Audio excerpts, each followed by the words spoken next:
Hello, hello, everyone. Welcome to another amazing pod, Late Night with Chefs, Truffle Boy, and Doug reporting for duty. And today we're bringing some Cali vibes your way. Doug, introduce our guest chef of the evening, please. With pleasure. Hello, everybody. Glad to be back. We definitely missed you all last week, so thank you guys for tuning in today, joining me and Vlad on this awesome journey. As Chef was saying, some Cali vibes going your way. Tonight we have Chef Steven Agosto coming to us out of Cabazon, California. How is it going tonight, Chef? Oh, it's going great. It's actually my day off. Got to hit the gym, knock out everything I needed to do before the long week. You know how it goes. I love it. I love it. So, how's California right now? I mean, over here in Florida, we just keep getting dumped with rain. We actually need some of that rain over here. It's about 115, 118. Sunday when I left work, it was like 119. Definitely super hot over here. Yeah, so you don't need a sous vide at this point. You're setting a Lexan out there with water, putting your eggs in it. Oh, we can actually start cooking outside. We could definitely start cooking outside right now. That's how hot it is. Goodness gracious. No, it's not that hot yet. Well, we just want to say thank you for coming on to our episode here, Late Night with Chefs. Such a pleasure to have you on. We looked a little bit into your profile and we see this kind of journey. Do you want to kind of kick us off at the beginning of this journey for you? Yeah. So we're talking fitness journey, chef journey. Which journey you want me to start off with? Let's start with the chef journey. What was that early culinary experience? Does this start when you were a child? Did it come later in life? So me, I actually, I didn't start like, most chefs started, I didn't start at the kitchen at 13 years old. I didn't work under a Michelin star chef. I actually started a little bit later in my career. I was actually, I fell in love with cooking when I was actually in the military. I was stationed in Louisiana. I'm originally from New York, the Bronx, and, New York City, the city that never sleeps. Pretty much everything's open 24 hours. You got every type of food cuisine you could think of. It's a party city. So when I joined the military, I got the short end of the stick, and I got stuck at Fort Polk, Louisiana, which is considered one of the loneliest, depressing U.S. Army bases in the United States. So, I mean, don't get me wrong. I love Louisiana. I fell in love with the people. I fell in love with the culture. It definitely changed my eyes about the South. But when I first got there, straight city boy, I was in a world of shock. I mean, first of all, I get to the middle of Louisiana. I have to get on this about 9-passenger seat airplane. This thing is rattling the whole way from Texas to Louisiana, and I'm like, is this plane even gonna make it? Its wings are shaking, plane is going everywhere. I'm like, what did I get myself into? Yeah. So we get to Louisiana, and we landed this small airport. Literally, I think it only has like enough space for like maybe 3 planes. I get there. There's this little old man, looked like has a full beard down to his waist, holding a little sign saying, welcome soldiers, Fort Polk, Louisiana. So I'm like, I'm guessing he's my ride. I have my military papers, I have my military bags, and I'm like, you here to pick me up? He's like, yeah, let me see your paperwork. So I show him my paperwork. He looks through, he's like, oh yeah, follow me, young man. I'm like, should I be following this guy? I don't know. He has this guy, yeah. Yeah, he has country boots, he has, cowboy hat, beard. And I'm like, I've seen enough movies that I'm like, hold up. This doesn't seem right. Don't get in the truck. Don't get in the truck. Yeah, I don't know. So he helps me with my bags, and he has this, maybe 1995 minivan. And I'm like, okay, this keeps getting a little sketchier and sketchier. But oh well, he knows what he's doing. I hop in and I'm trying to spark up a conversation, and I'm like, hey, so what's there to do around here? What's going on? This is my first time down south, blah, blah, blah, blah. And he's like, well, you could go hunting and you could go fishing. You could go down to the bayou. And I'm like, couldn't understand him and he couldn't understand me. Because I'm talking fast, New York City slick talk, and he's talking slow and mumble, down south. So we're like having issues trying to communicate. And I remember this minivan leaving the airport. It's a dirt road. He makes a right, and it's just this dirt road for 45 minutes in the middle of Louisiana with nothing around it. And all of a sudden, boom, we hit a military gate, and I'm on base. And I'm like, oh my God, what did I get myself into? So fast forward, I'm in Louisiana. This is a small town. The only thing they have to eat is pretty much your basic, McDonald's and little crawfish huts and a Walmart. So at this time, I'm a single soldier. I'm tired of eating that cafeteria food. It has no flavor. There's no pizza shops. There's no chicken spots. There's nothing delicious to eat. Bland food, and I'm like, I'm starving over here. I'm hungry. Yeah. So I end up calling my grandmother, and at this time I'm calling her and I'm like, Grandma, I miss your cooking, but I never cooked in my life, ever. Boil water for Lipton soups and cup noodles, that's probably the most I've done, or a ham and cheese sandwich. So I'm like, Grandma, I don't know what to do. I'm starving, blah, blah, blah, blah. So I end up going to Walmart but I'm pretty much making my own kitchen in the barracks room, everything electric. I buy this little rice cooker.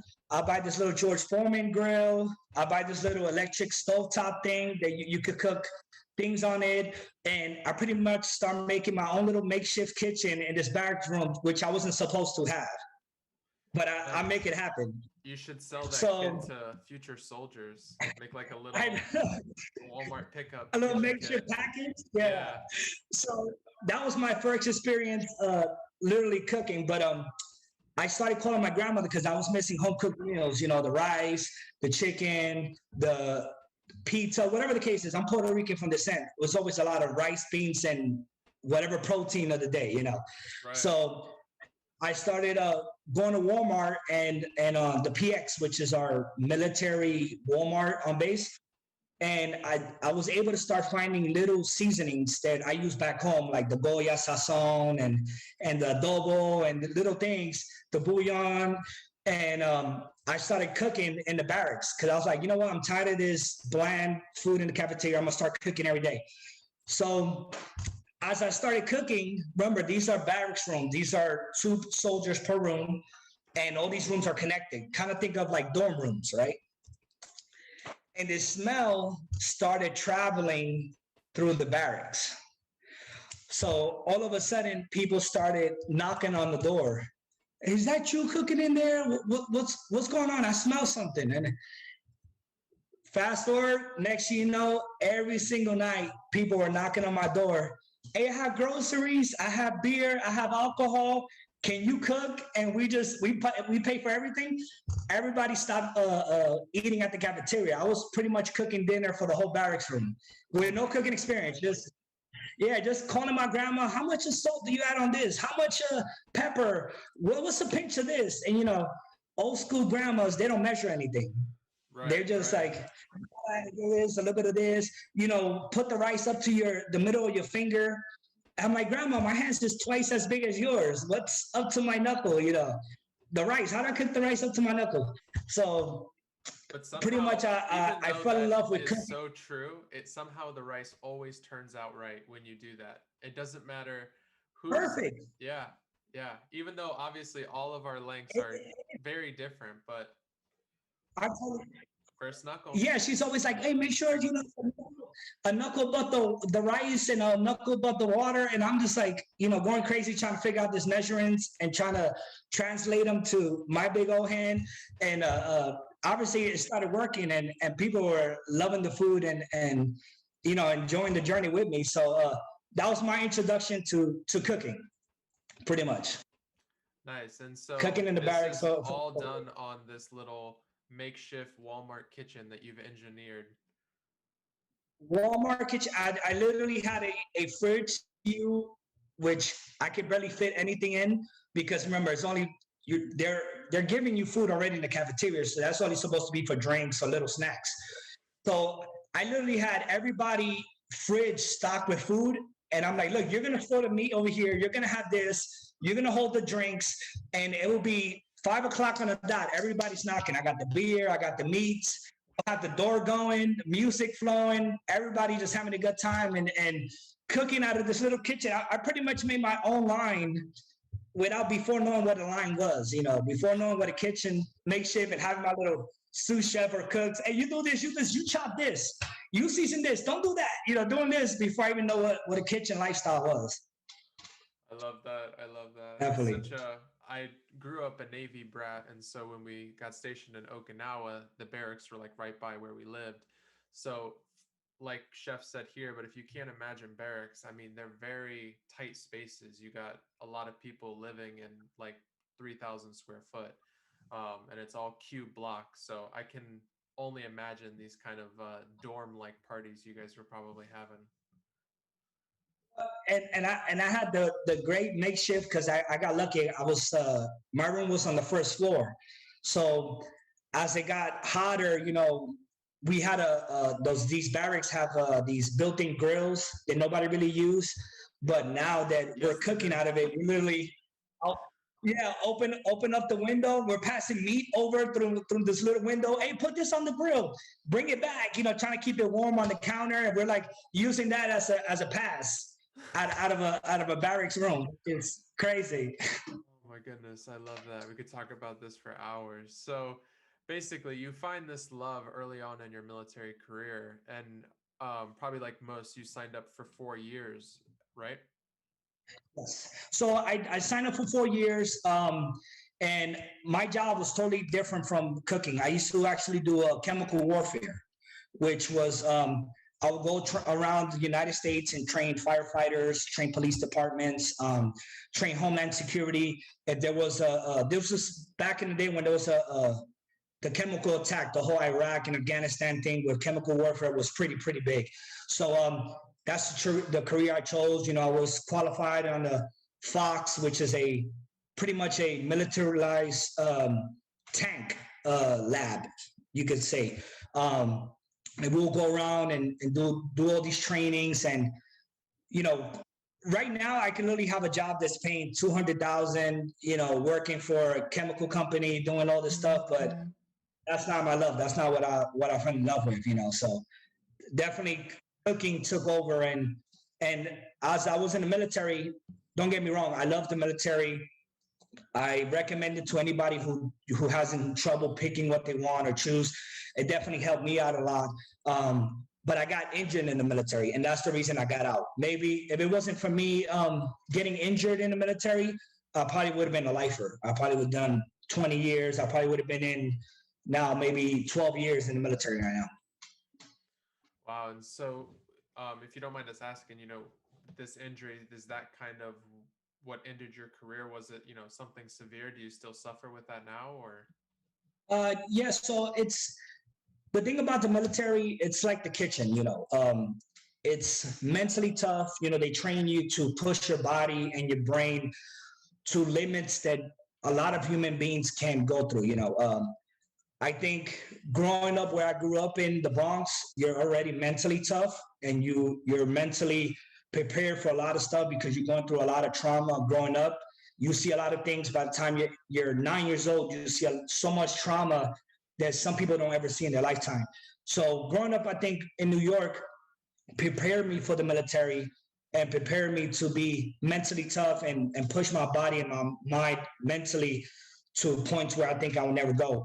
And obviously these injuries, there are multiple injuries. I was on my way to Ranger School, doing all that high speed stuff, jumping out of planes, all that fun stuff.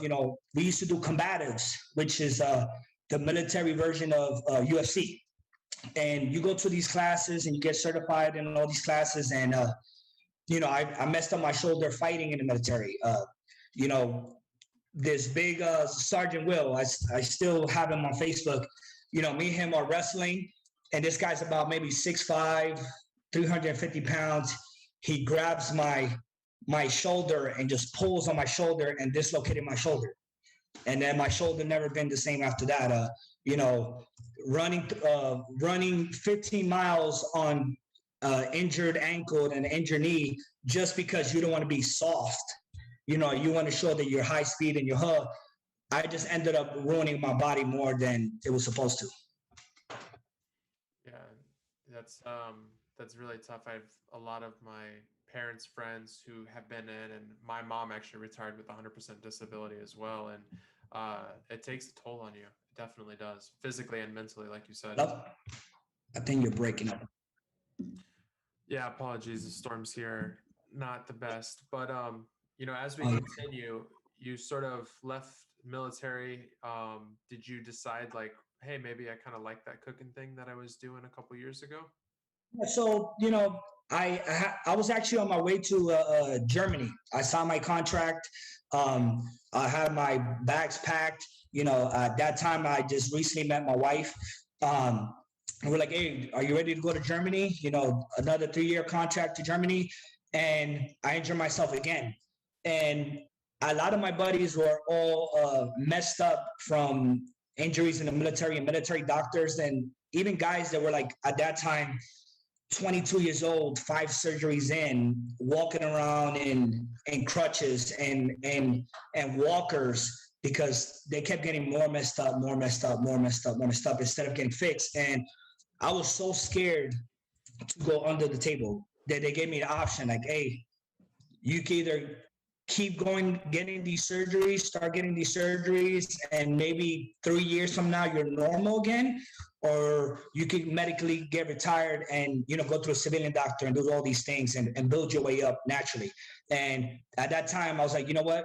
I'd rather do it naturally. I don't want my body at the age of, maybe at that time I was maybe like 24, you know, I don't want my knees cut open. I don't want my shoulder cut open. I don't want to be that guy who's 25, you know, down for a whole year because I'm so used to always being on the go. So I chose the option to get out.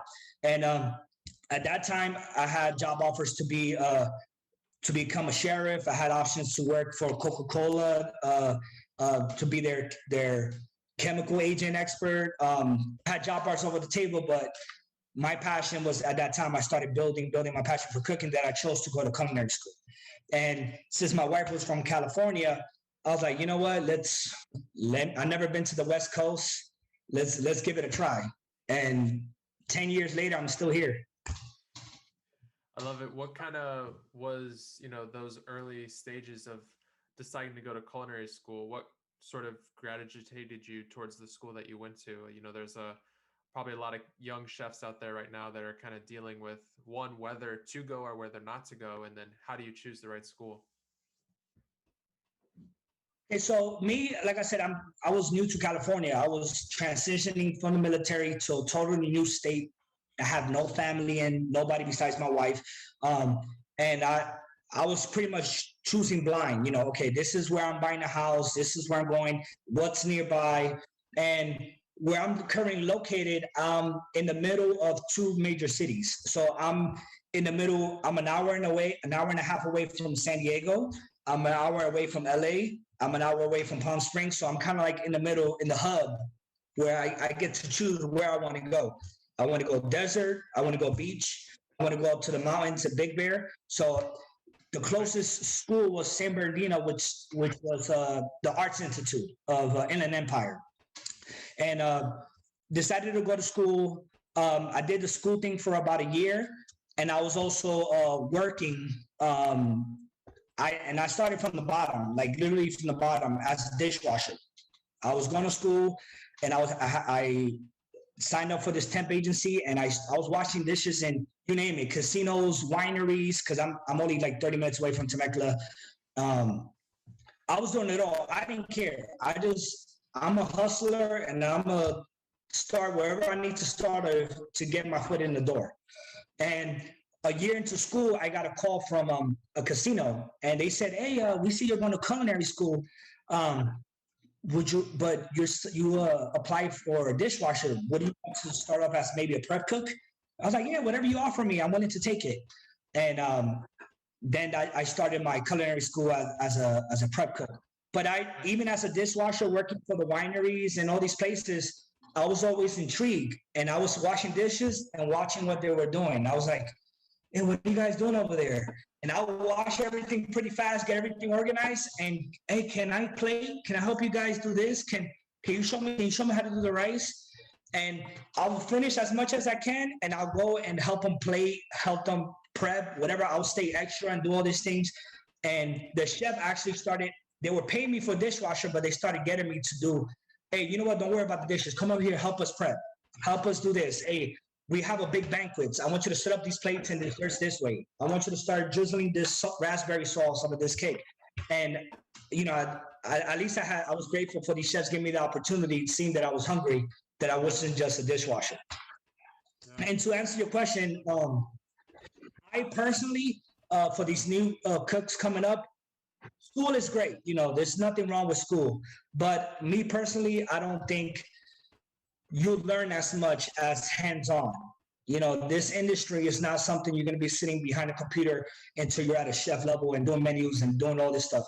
You learn the hard and grind from actually working on the line. No matter how many classes and labs you do, in school, you got 4 hours to do 2 recipes. You don't got time for that in a real world environment. You literally have 20 different things you need to do while you're getting your butt kicked, while you're running out of everything, and the chef is yelling at you, and there's a long line out the door. There's a 2-hour wait, and you're not going to go out anywhere. They don't teach you that in school. Right, exactly. Yeah. No, I agree with those sentiments, and I think, I went to culinary school, and I think that anyone who wants to get in the culinary industry needs to work in it first. I don't think if you say, I want to be a chef and your next step is to go to school, then, you're going to set yourself up to fail. If you say, I want to be a chef, and then you go stage somewhere for 2 weeks, or you go on a little mini week vacation if you can, and go stage at, a Michelin star place, and really see at the, epitome level of dining, what are the possibilities? Because, that's another thing is, just being a chef, what kind of chef do you want to be? Do you want to work in fine dining? Do you want to do QSR? There's so many opportunities. And like you said, school doesn't really set you up for any of that. School is very much that kind of like, well, this is like a standard chef, but there's so many different ways to be a chef nowadays. No, that's the thing. And I think the whole social media and TV has not technically ruined, because it helps our chefs a lot, right, but it's also puts an image on a lot of young cooks coming up in the game that they see, oh, well, it's all stars in this, I get to plate this nice and post a picture and all this, and not knowing that all the steps it needs to take to get there, the fish, how to do this, things that you're not going to learn just, I took a picture. It's more than just a picture to get likes. There's all the hard work you need to put. How much did that fish cost? Can you even sell that fish at your restaurant? Can you even afford it?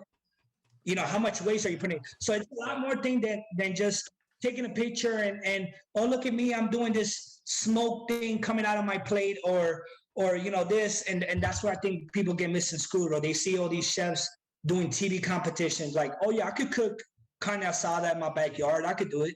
No, trust me, buddy. You cooking for your aunts and uncles is totally different cooking for paying customers who are going to chew your head off if you don't get their order right. Exactly. And then add in, if these paying customers have allergies in the mix, or special restrictions, or it's a completely different beast.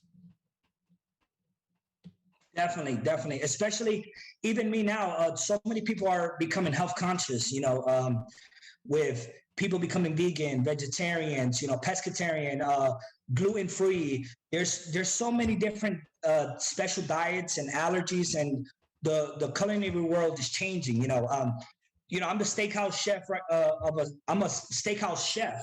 It's a steakhouse, fine dining, and it's getting to the point where at least 30 to 40% of my clientele are vegan, vegetarian, special diets. And at first, it was really, really, really frustrating, because I'm like, you're at a steakhouse. What does it say? Steakhouse, seafood. Right. What are you doing here? Yeah, I got exactly. a limited Read the supply room. things, but read the room. But guess what? There's a lot of people now that are dating. A lot of dates, parents, celebrations, and then we're in the industry to serve people Yeah. and to take care of clientele. We also need to adjust and take care of our guests. So we also had to learn as a chef. You have to adjust yourself and take care of your guests. Yes, we are the steakhouse, but we're gonna take care of everybody who sits there. I don't care if you don't eat meat or this. I'll find whatever I need to do and make yourself to so you have the same experience as the guy who's eating the 42-ounce tomahawk by himself. You're going to leave with that same feeling of pleasure and happiness, even though you're at a steakhouse. Yeah, and like, let's be honest, let's just say it now that it is so much easier as chefs to cook plant-based for our guests and for ourselves now than it ever was even 10 years ago. And so I think at this point, if you're still making those excuses like, oh, they're vegan, oh, they're vegetarian, like it's just out of either laziness or lack of knowledge or lack of pushing yourself out there and seeing what's available. Because I mean, I go to my local grocery store now and I'm blown away by the amount of plant-based options that you could just whip up at home. But are these good plant-based options? And I mean, the quality is there is. Yeah. What's your guys' outlook on soybeans and soy products in general? I don't really mess with soy products as it is, but the thing is, there's especially here in California, there's so many healthy stores that you can literally find anything. Literally, it don't have to be soy based. You can literally find. I am blown away of how much this or the vegan or vegetarian or the plant-based diet has come. And I'm even surprised because even me, I was like, no, I'm a meat eater. I don't do this. But just how far it's coming, and I've met so many chefs that have done magic with the food that you don't even miss meat. For somebody to have that much magic and have that much skill to make food taste amazing, they don't even make you think twice about eating meat or anything that has. It's a skill in itself, and I'm blown away by so many chefs now. They're jumping on the wave, and even me. I do it for our guests. Now that I'm kind of on a health diet base, I try to incorporate some of that into my thing, and the food actually tastes amazing. Definitely tastes amazing. Yeah, I would agree with Chef Steven there. And I've used a couple of, the soy alternatives. And from a sustainability standpoint, they're not the best for our environment. But I think the bigger story there is that they make it easier to be introduced into that. And it's hopefully a gateway for people to start looking at more alternatives, i.e., your beans, your beets, your carrots, your cauliflower, all of these more structural, celery root. I've seen all of these kind of turned into, I mean, the big one right now is jackfruit as well as like the meat substitute. So so many possibilities. Jackfruit, and what I've seen a lot is they're using coconut a lot now I just went to the supermarket and I saw they had a coconut soy-based sauce, which was a soy alternative, and I actually tasted it, and it actually tastes amazing. It was like, but it's made out of coconut, and I was like, wow, I was kind of blown away how all these different, all the basic necessities, and condiments. Yeah, exactly. And no, like you said, those superfood stores, I mean, we have one by us. The other part of the argument here is how accessible this is. And we could go on a whole nother podcast about the accessibility of healthy food. But the fact that it's out there, and so this one supermarket is. But again, all this food also comes with some people actually some of this food actually, the issue is it comes with a price tag. Right, exactly. I think. And not for everybody. I know you could say, oh, you could eat healthier, but it's a lot more tougher because everything is much fresher. You have to buy more food constantly, and it's much more to keep up than canned food that you're usually raised with. Exactly. The longer the shelf life, usually the cheaper the product. Exactly. Yep. So even going through the drive-through, you could get a cheeseburger for 99 cents, 89 cents. You could get a taco for 75 cents, but you go get a salad, it's $7, $8, $9 through the drive-through. Same thing with water. Same thing with water. You could buy a 2-liter soda for $1.25, and then when you go get a bottle of water, you're paying $2.50 for a bottle of water. I'm like, this bottle of water, what does it have? Does it have magic? And you're paying $2-3 for a bottle of water? And that's because water is more expensive than corn syrup, which is Exactly the thing. And you can be accessible. So it's definitely harder for. I know some people say it's easier and healthier, but it's also harder for certain people if they don't know what they're doing. So definitely. And so, kind of getting back to this. So you are a prep cook at this casino. They saw you were going to culinary school. They said, yes. So I pretty much, to start the story off. Yeah, I'm sorry, it keeps cutting off. So I get hired on to this casino as a prep cook for the buffet. I'm fresh out the military, maybe 2 months out, going to culinary school, 3 months out, going to culinary school. I started at the casino, and right away, I'm the biggest guy there. I'm like 300 pounds, fresh out the military. Everybody's looking at me, strong New York accent, and I have all these little, tiny women at a buffet working with me, like little aunts and grandmas, and I'm just towering over them, trying to help them cook and learn what I'm doing. And they're like, Mio, get over here. And they're trying to show me how to do things and how to do things there. So it was definitely funny, but I started there, and I was hungry. Like I said, my first 90 days, I blew that line away. Usually you have prep cooks and you have the line cooks doing all the action stations. So the prep cook will pretty much just come and restock the buffet. But me, always hungry. No, how do you do that? I want to learn to walk. I want to learn how to do this. I want to do this. And this buffet, on a busy night, maybe 5,000 people a day on a busy Saturday. So you could just let you know what kind of amount of people and food we're going through. I mean, mashed potatoes alone, I think we probably went through, without exaggeration, maybe about 400 pounds of mashed potatoes. And that's just mashed potatoes. So this buffet was constantly going. So me being hungry, at that time I met a chef who saw that I was hungry, a young chef who was willing. And I met this other cook, Joshua, which me and him just clicked like this. He was from LA. I'm from the East Coast. We started talking shit to each other, F the Lakers, F this, F that. So we got actually close because we're around the same age, talking crap about basketball or baseball, the Dodgers, all this. And me and him started competing because we were both prep cooks competing to get that cook position. So me and him would be like, hey, this guy will ask for a pizza made fresh. Okay, I'll make it for you. Hey, you want a Mexican pizza? I'll go over to the Mexican station, grab some carnitas, and I'll make you a Mexican pizza. You want a pasta with shrimp from the Asian station? Hold on, I'll go grab the head-on shrimp, and I'll make you a fresh pasta. So me and him, on our 90-day, we got so many great reviews from the tribe and from guests that every day they will come. Hey, we have another comment card with these two guys' name on it. And we actually started battling to see who got the most comment cards. So we were like, hey, make sure you leave a comment card, make sure you leave my name. And after our 90 days, we both got promoted to cook. So fast forward to the buffet. We learned the whole buffet after 90 days. And they were opening a restaurant, revamping a restaurant, which was the seafood restaurant at the time.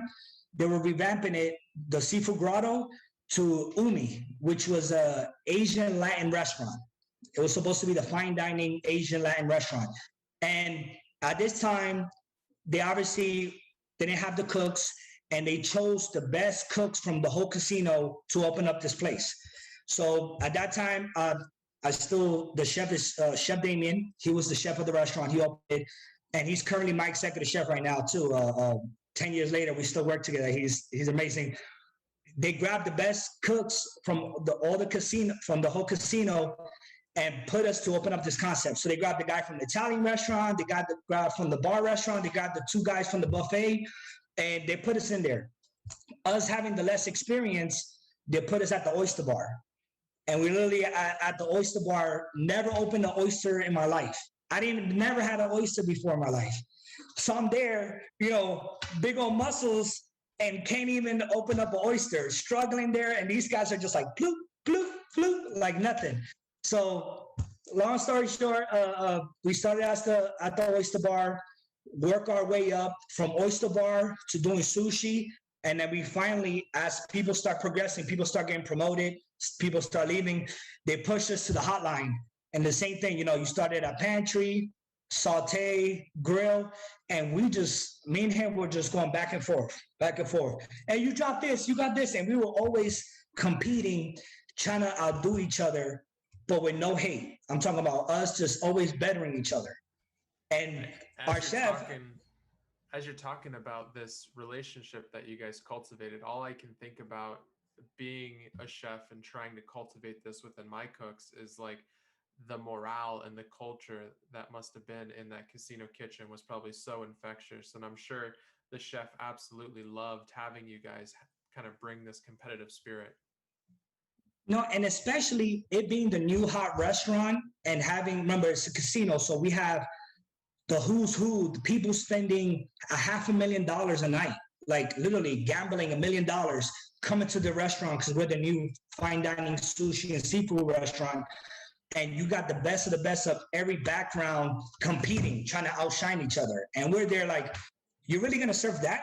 And we'll call each other out, And I remember seeing the chef in the corner just kind of smirking and laughing. And now I do it to my cooks. And it's so amazing to see that great competition because it just makes you better. Yep. Are you really using that? Is that the knife you're cutting with? That's not the way you're cutting those shallots? Is that mince? Are you serious right now? So seeing all of this and us competing, we actually all that competition just made everybody pretty much just shoot through the roof. Like we were like killing everybody. We were just nonstop knocking out 500 covers, 600 covers a night. And we had 2 days of training. We opened up 2 days before New Year's Eve in the casino. And we were there knocking it out, rolling sushi, doing steaks, doing everything. We're selling more steaks than the steakhouse out of a seafood and sushi restaurant. So, and now the funny thing about this restaurant is that my sous chef, he became an executive sous chef. My chef de cuisine, he's executive chef now at the casino. The guy that me and him competed, he's an assistant executive chef of production. And we all kind of like went our own way, but everybody's doing big things. Even our hostess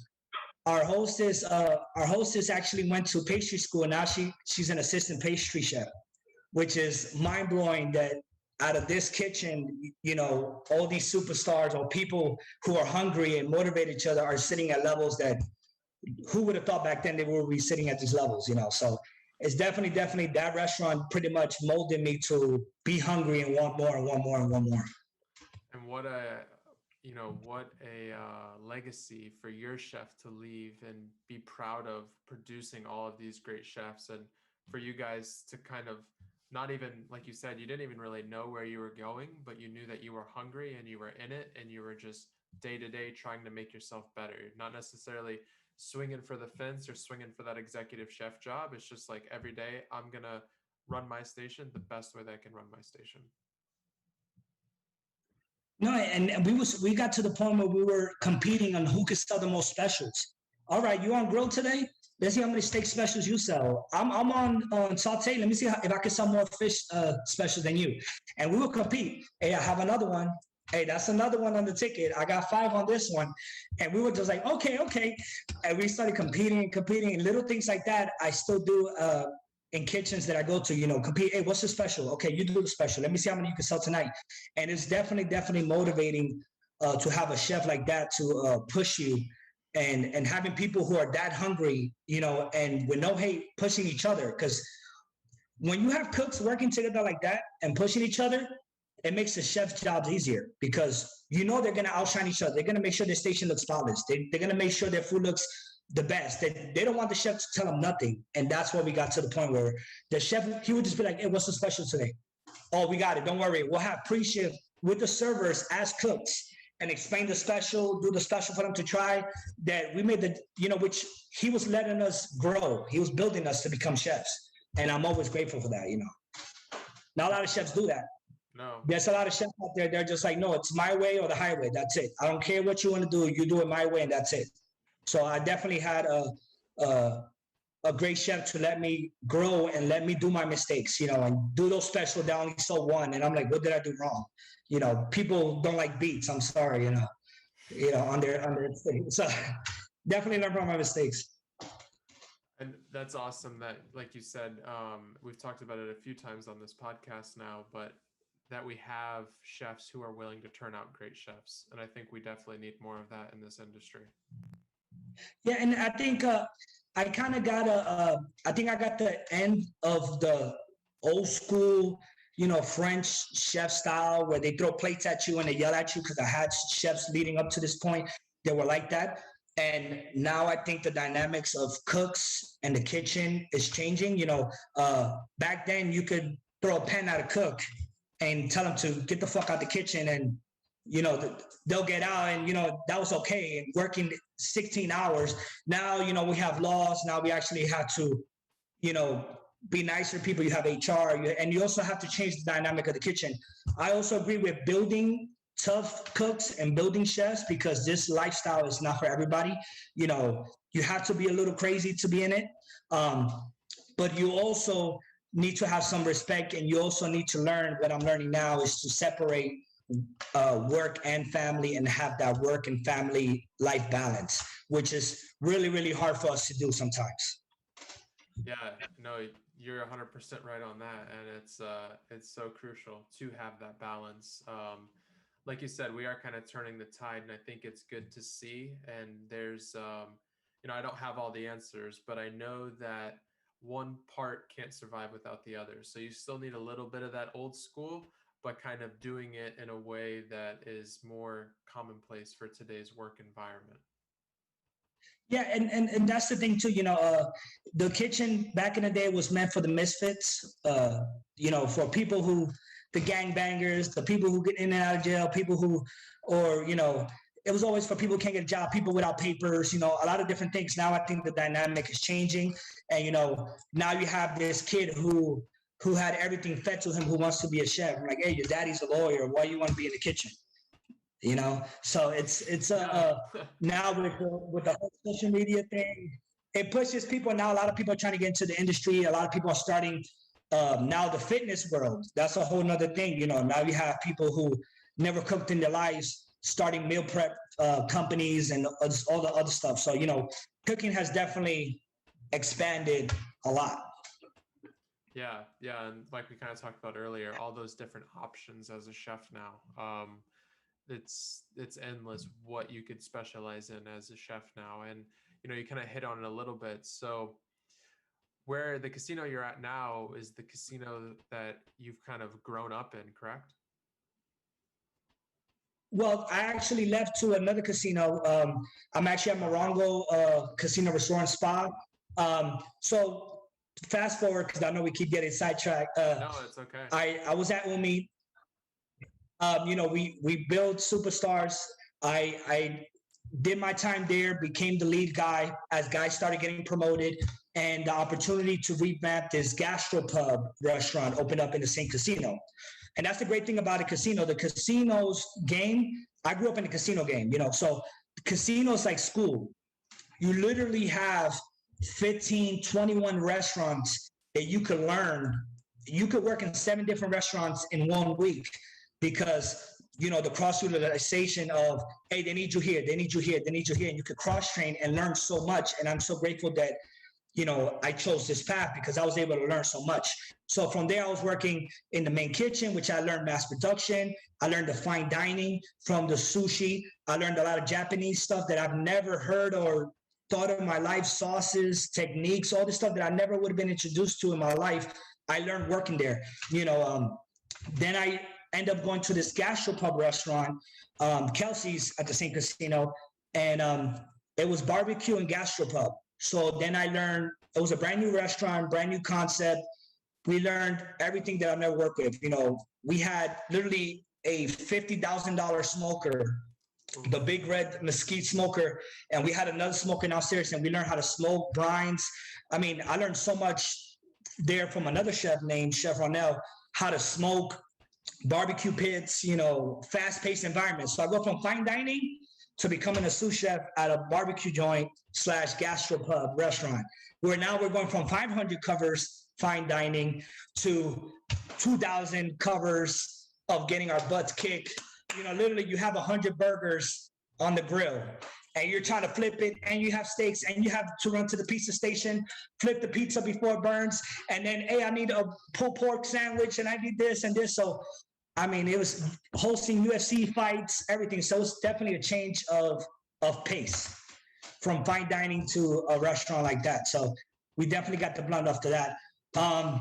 From there, again, obviously, I learned a lot. Smoking, I was doing UFC fights upstairs for 300. I had a full restaurant for concert nights. Another 2,000. On the patio, I had a private party of 50, all with 7 cooks. So at a night, we'll do 3,000 people with 7 cooks, 1 sous chef, and myself. Jesus. And I still don't know how he did it. Yeah, I can't imagine. Pulling meat, that's smoking on top. Pulling meat, I swear to God, sometimes I go in there. We had one guy all day, 16 hours, doing jalapeno poppers, literally wrapping jalapenos with bacon.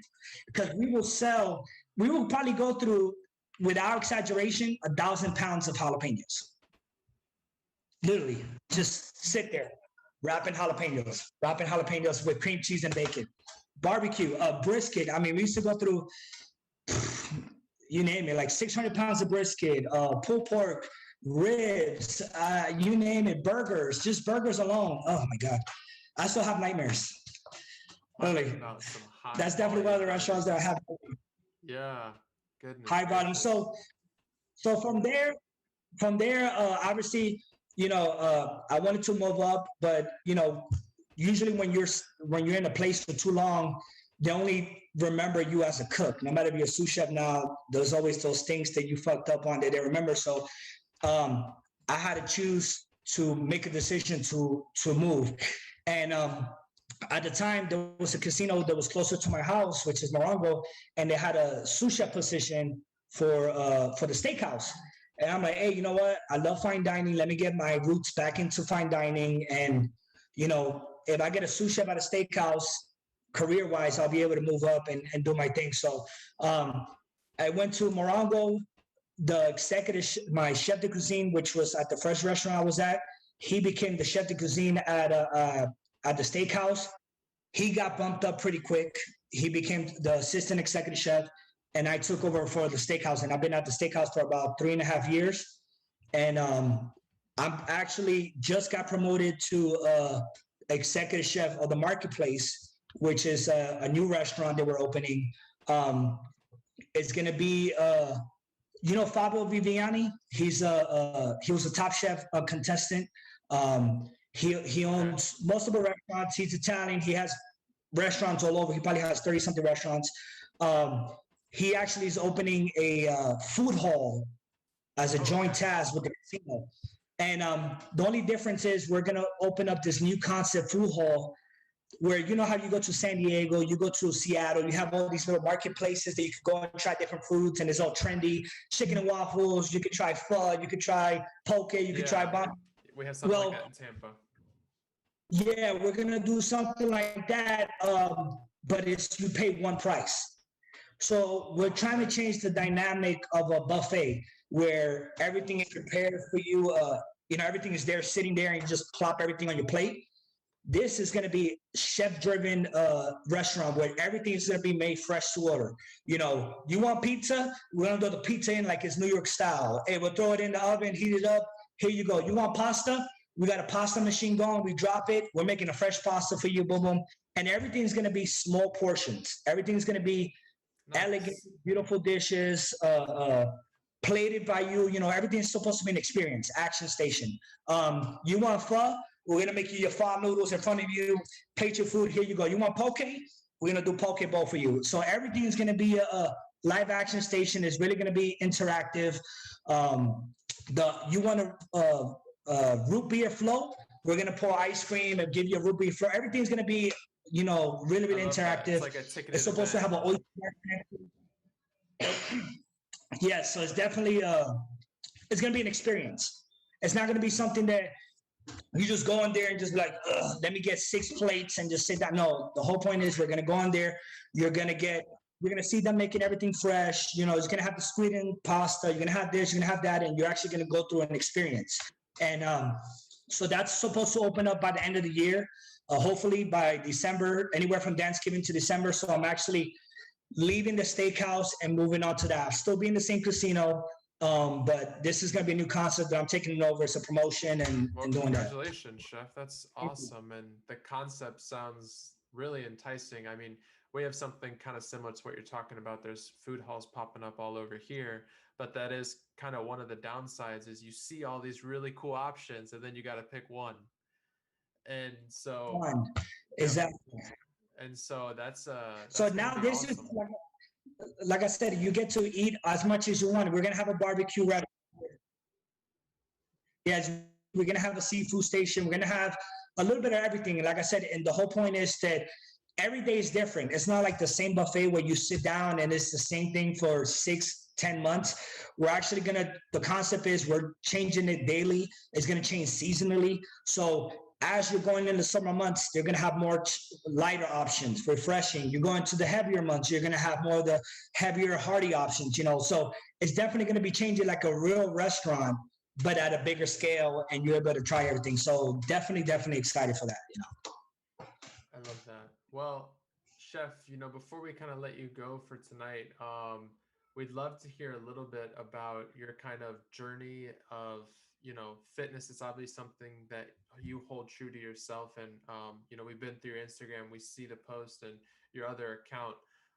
How important is that to you being in this industry? Okay, so pretty much we all know we all been in the industry long enough. And the number one thing like I said, we all work long hours. Most of us have shifts. You know, most of the time, we don't eat. We eat whatever's on the line, whatever's left over, you know, whatever. Oh, there's a little piece of thing that fell off. There's some extra pasta in the pan. We're going to eat that. And that's usually how our day is. We don't eat. And my issue was usually, you know, you're working these 12, 14-hour days. You leave, you go home at the end of the night. What is there open to eat late at night but fast food, right? You have your fast food restaurants, your 24-hour taco place, your gas station Tostitos and this and chicken. You don't have anything healthy to eat. And after a 14-hour shift, we don't want to cook anything at home. First thing you want to do is pop open a beer, go party. You know, this kitchen lifestyle is crazy. You know, the drugs, the alcohol, the partying, and you'll go work a 14-hour shift, go party to 6, 7 o'clock in the morning, sleep 4 hours, and you're back in there with a Red Bull, ready to take on the day, you know, sharpening your knife, ready to go on. And I pretty much got tired of living that lifestyle. You know, I have a daughter, you know, she's 5 years old. And, you know, I started, especially coming from the military, I was drinking those bad habits from the military started transitioning into the cooking lifestyle because it's all the same, long hours, party, and drinking. So I started looking into drinking as an escape, you know, and then at the end of the night, building menus, I needed a drink to unwind. And, you know, and the more you do it, your tolerance will get higher and higher and higher. And the more you do it, next, you know, it goes from 1 tall can to 2 tall cans. So you know what, let me just get a 6-pack. Okay, beer's not doing it anymore. Let me get a bottle. And then you start going and going. And next thing you know, I was drinking heavily. I was drinking a bottle a day, literally a whole alcohol bottle a day. And I was literally killing myself, literally killing myself. And I wanted to stop drinking for a while. I started getting heavier and heavier. I wasn't the kind of alcoholic that would drink throughout the day and not knock out what I needed to knock out. I would I'll still knock out what I need to do. I'll wake up early, take my daughter to school, still go to work, still hit the gym, but I'm still 330 pounds, but just alcohol was killing me. So pretty much I woke up one day, I've been wanting to stop drinking, but I've been drinking for so long that I know I needed to do something. So I woke up last year, Labor Day, and Labor Day, yeah, it was September something. And I was like, I woke up, called my wife into the room. I was crying. I was like, hey, I need to stop drinking. I need to I'm killing myself. And pretty much I told her, like, you know what? I'm a detox. I've been trying to stop drinking, but I don't want to go to rehab. I just want to detox because medically, physically, I couldn't do it because when I'll stop trying to drink, my body I'll have the shakes.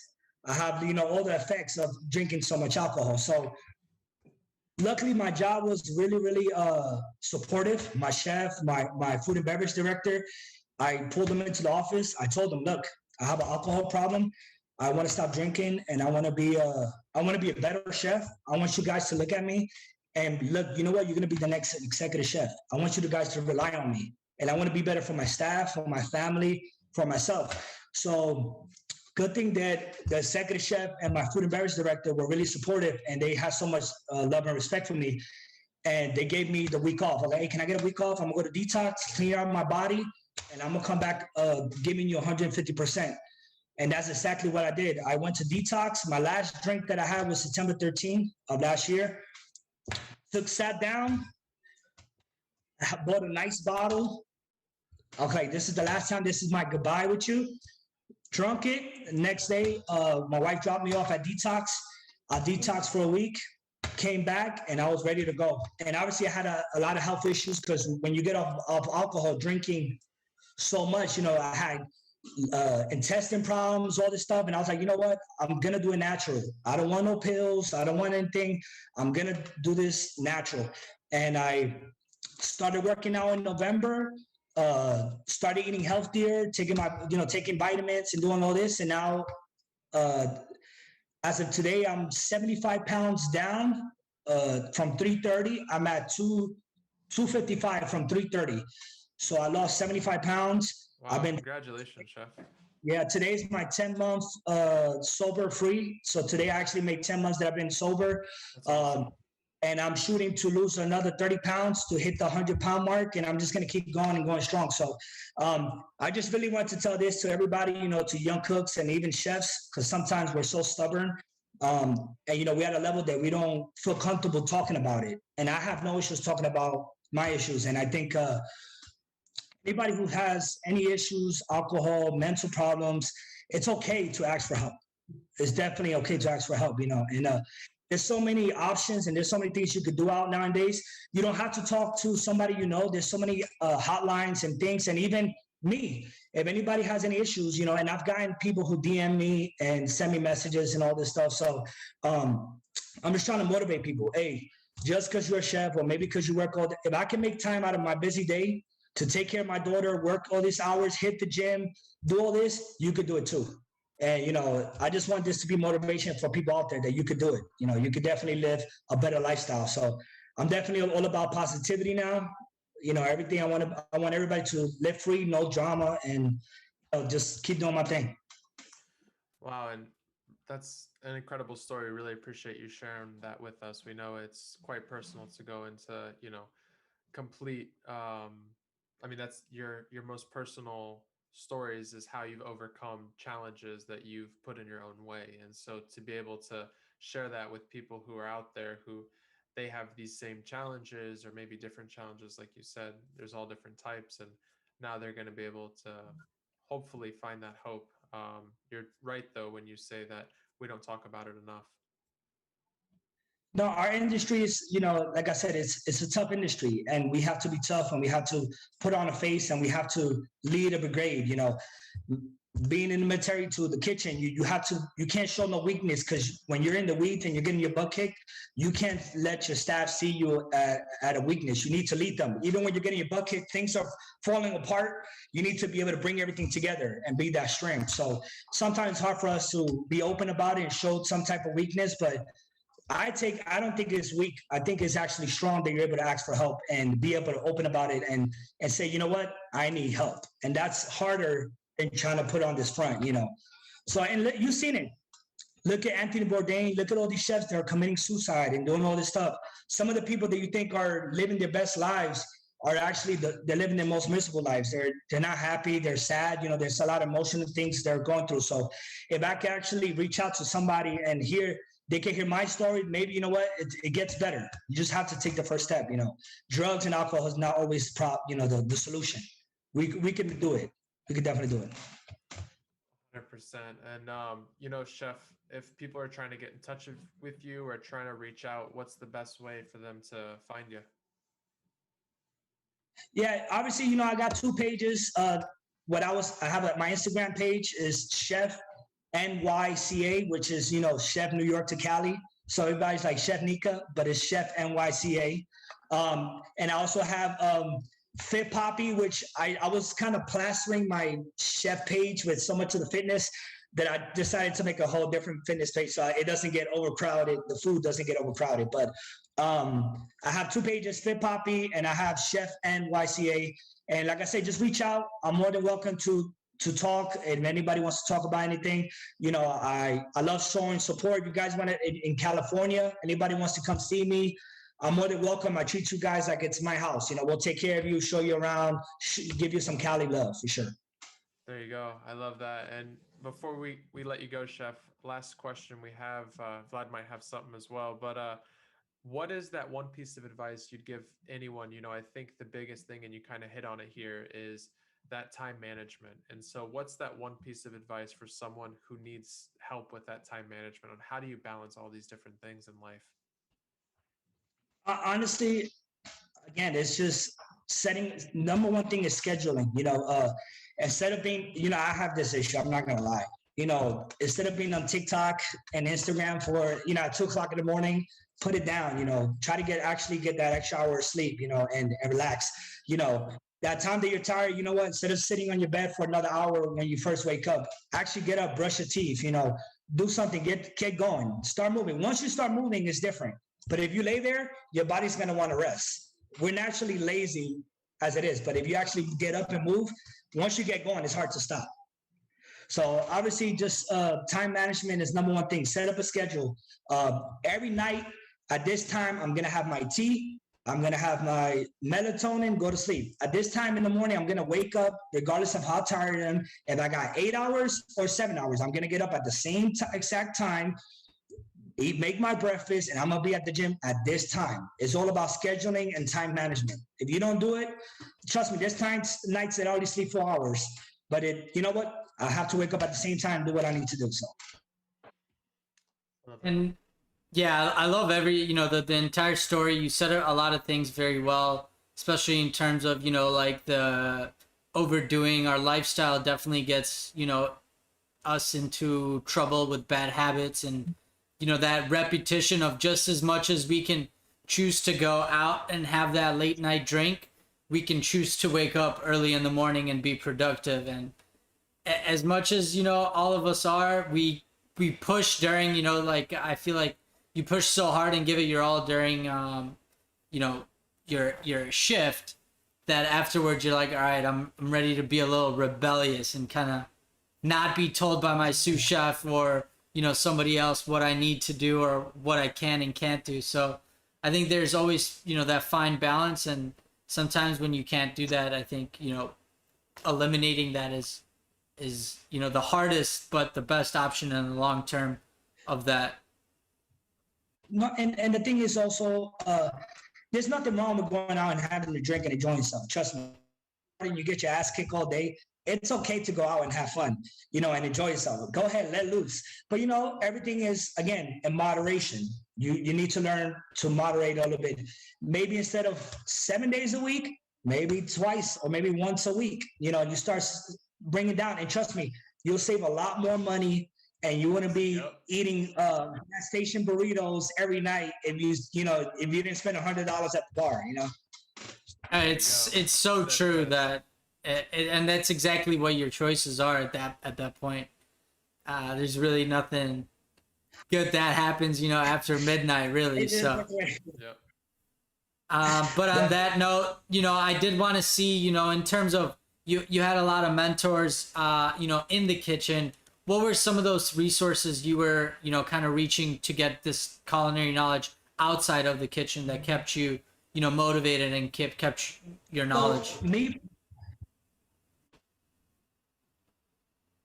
well, me, I'm kind of, I have addictive personality, right? So once I'm into something, I want to know every detail about it, right? So if it's cutting fish, I want to know every fish, you know, body type, scaling type. I want to know everything. So you know, it's now with the power of this, you can kind of find anything. But I will be in books. I'll stalk chefs. Oh, how do you do this? And a lot of stuff, like I said, I didn't learn. I didn't work on the Michelin star chefs and others. A lot of the stuff was me having the okay from my bosses to let me order and let me grow. And that's what I love my job now. They'd be like, you know what? As long as you're making budget and you're doing, you know, you're keeping the guests happy, kind of go crazy. And they let me run wild. They were like, you want to order a big Opa fish? I order 200-pound swordfish. Order it, but you better sell it by Sunday. I don't care. You bring it in Friday, that 200-pound fish better be gone. And I was like, you got it. I'm gonna sell it whatever way I can. Same thing with halibut, same thing with you name it, uni, sea urchin, big losses, whatever. And I've gotten lucky to where I was able to practice and learn in my kitchen and learn from my mistakes. Like, oh shit, I didn't sell 15 pounds of this fish. This is gonna hurt me. Or hey, I sold out on the first day. I'm happy. I made my money, you know, and budgeting and all this other stuff. So, you know, I'll be up to 5 o'clock in the morning watching YouTube of how to break this fish, how to do this. What's the best way to break down a lobster? Well, how long should I cook an egg? You know, these are all videos. And I'll literally just sit there, video after video, video after video, until 7 o'clock in the morning and the sun is shining through the window. And I'm like, oh shit, I have to be up in 2 hours. You know, so it's definitely the information is definitely out there. And the great thing about it here in California, I do have to say is there's so many chefs who are willing to reach out and give out a lending hand. Hey chef, how did you do that? And they're willing, okay, this is my recipe, try it, let me know how it goes. And just the communication of actually reaching out to a chef and a chef sharing his recipes and giving me tips, I appreciate a lot. And I'm the same way. When a chef asks me, hey, how did you do this? How do you do this? Here, go ahead. You know, this is our playground. We can learn. Make it better. You make it better. Tell me, how did you do it? You know, so it's all about sharing knowledge. You know, it don't have to be like, no, this is my recipe. This is my secret. No, share the knowledge. And I try to do that with my cooks. And I've learned so much stuff from these little old ladies that know tricks, who've been doing it for 25 years, that sometimes I learn online. You know, you need to do 300 cases of avocado. This is the best way to do it. You know, they all have tricks, and it's learning from everybody, from your dishwasher, from your front of house manager, from your host. You know, they've done it this way at a restaurant. It's always being open to knowledge. And as long as you're not an asshole about it and like, no, it's my way, you'll learn so much. Well, like I said, you've been saying everything incredibly. You know, that entire journey that you've been through, all the inspiration that you've brought to the table, and just this whole, you know, hour of just getting to know you and like what you're really all about was just awesome to hear. And just hearing all those like little kitchen nuances that we're all really used to, you know, brought a couple smiles out of me. And that's definitely a joy to see and hear that's, you know, that level of intensity and, you know, that sense of urgency, but also like that friendly competition exists, you know, in all these different parts and all these different, you know, hospitality spots. So that's like what we're really all about. And we're really, you know, had a pleasure getting to know you and seeing, you know, what you guys are doing out there in California. And, you know, you're kind of in this hub, which is also really cool to kind of learn about. And that's, you know, what we're here to do. Yeah, and I appreciate you guys. Like I said, I could talk for hours. I could go down the line and talk for 3 hours, but I do appreciate you guys taking the time. Like I said, there's so much I wish I could tell and say more, but I know our time is limited. But I do appreciate you guys taking this time and hearing me talk about myself and my little bit of my journey. So hopefully this reaches out to some people and I can motivate some people that you could do a lot of different things, you know, as long as you put your mind to it. 100%. And, you know, we'll definitely have to have you back on for a follow-up episode and kind of continue to document your journey. It's been a pleasure getting you on. And for all those young culinarians who are out there, definitely go check out Chef Stephen Agosto at Chef NYCA. It's not Nika, NY2CA, but Chef NYCA. Go check him out and see what he's all about, and just let him know if you enjoyed the pod, if you liked what you heard, and we appreciate you taking the time tonight, Chef. Yeah, thank you. And like I said, if you guys are ever in California, out this way in SoCal, you're always more than welcome to come check us out. You know, I treat you guys like family, so you definitely need to take a trip out here to the West Coast. Yeah, yes, we do. We'll put it on our road trip map one of these days. Me and Vlad in RV across Yes, the country. Yeah, that's our little goal for the pod. Canada as well. But yeah, it was an amazing pleasure to get to know you, and we'll be showing lots of love. As to everybody tuning in, make sure to like, follow, subscribe, and we'll see you guys here next week. You guys have a wonderful evening. Appreciate it. Thank you, everybody. Thank you, Chef.